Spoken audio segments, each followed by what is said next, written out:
Hello everyone, this is Randy Coppola from U.S. Launch Report, and I have the distinct opportunity to speak to Chris Crumbly from NASA. And can you tell me first a little about your position here at NASA, sir? Sure. I'm one of 4 element managers on the Space Launch System, and I manage everything that has to do with the spacecraft and payload integration, which means the adapters, and also the evolution of the vehicle. Well, we had before the camera was set up, we had the opportunity to talk, so I really kind of had to have a head start on our viewers, and I would like to pass along some of the things that Chris and I have been speaking about.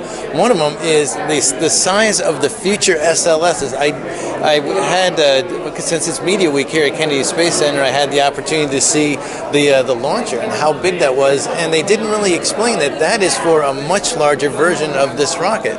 That's right, and we're building for the biggest version of the rocket that we can build, and that is 384 feet tall.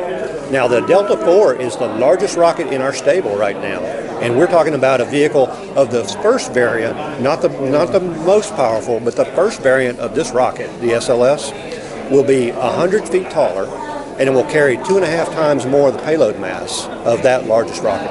And a quick question about the VAB, because we were just there, will the VAB have to be modified to accommodate the largest iteration of this rocket? No, one of the things that we're really focused on these programs, and these 3 programs, is affordability. And one of the things that we decided is the VAB is a very large building. So let's build with that capability of the VAB. And so we restricted the height of the rocket, of the overall, to the encapsulated weight of the size that we could fit into the VAB. So 384 feet tall. We'll be watching it sail just right out of the chute when it comes out of the VAB. That will be an amazing sight. Amazing. Now, I have a question. We didn't touch on it earlier, but are you familiar with the Morpheus project? Not as much as I would like to be. Okay, because what I understand, it's a lander, and I was wondering, were they considering making it part of the payload for a future SLS? The Morpheus is a lander that's been tested here at Kennedy Space Center. Mm-hmm. Well, the Morpheus is really a technology test bed to understand what the landing would be. And there's several technology developments that are ongoing to see what are the technologies that are going to make their way, because you want the technology to be mature enough in order to not put risk on the overall vehicle. So one of the things that we're studying, which is really interesting, is when we go to our new upper stage of the SLS vehicle, then you're going to have another adapter on the top called a universal stage adapter that the Orion will connect to. Well, there's so much space that will be, and it'll look a lot like this stage adapter. Mm-hmm. There's so much space in it, we could put landers in it. We could put habitation modules in it. And honestly, I've been reading as much as I can get my hands on it, because I understand Congress is funding. I guess they went to the universities and are now farming out ideas about what will be put in these payloads as far as habitation modules.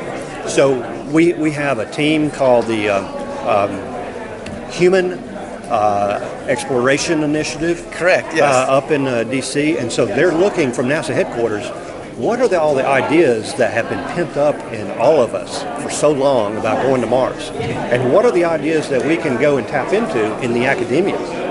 And I'm telling you, after having a few contracts with the students, the undergraduate and the graduate students in academia, and the ideas that they have, and what our next generation is doing, outstanding ideas. And the way that we can take our advanced manufacturing and move that into what they're coming up with, I believe we're going to have a great architecture to go to Mars in 2030. And I just want to touch on, because we could easily go off on this, but I do want to make sure that our viewers know that one of the most interesting things about the SLS, the Space Launch System, is unlike the Saturn V, even though there's so much comparison to the Saturn V, it looks like the Saturn V. The Saturn V was a moon rocket. That was its primary purpose. This can be a moon rocket, a Mars rocket, an exploration to an asteroid rocket, or take a capsule to the ISS. Well, another thing that you didn't mention is that this vehicle can also be an exploration vehicle for scientific payloads. We are working with a spacecraft team now that wants to go to Europa. And this Europa mission with existing spacecraft, existing launch vehicles, would take 7 years to get to Europa. This vehicle can put it there in 2, in a direct mission. That's 5 years of accelerated science for that mission. So it's not just the volume, it's not just the mass, it's the speed that this vehicle can then put things into the solar system. So it's because it'll have a capability of carrying more propellants on board? That is part of it. It's about more effective rocket engines, more effective solid rocket motors. This rocket, the first time it launches on the Exploration Mission 1, will have 10% more thrust than the Saturn V. And by the time that we get the next one, the Mars Journey vehicle ready, it will have 20% more thrust. Which is just phenomenal numbers. Even just what you had told me earlier, we had a great conversation before Mike joined us about the actual capability of these thrusters and how many millions of pounds of thrust. Would you be able to review that just shortly for us about what these motors can do? Sure. So these solid rocket motors are really designed after the shuttle solid rocket motors that we used for years and years. And those motors put out almost 3 million pounds of thrust.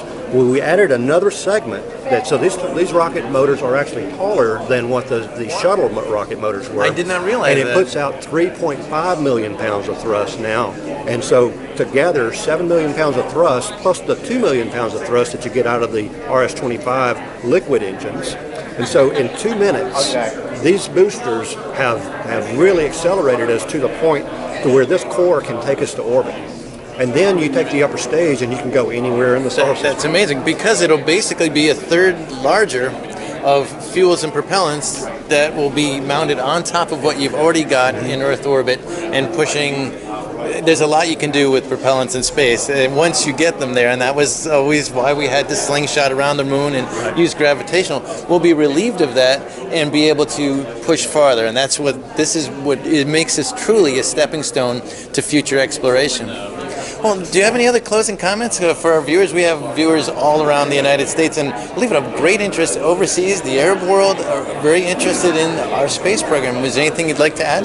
Well, Randy, the thing about it is we're building a capability. And the capability is wherever in the solar system that our policies to take us to go, and wherever we can cooperate with our international partners, this is a vehicle that can do it. Because not only are we building it for today's needs, we're making it evolvable to the future needs. Well, thank you. I really appreciate the opportunity to speaking with you, and thank you for U.S. Launch Report for the opportunity. I hope you have the opportunity to speak to you again soon. All right. Thank you, Randy.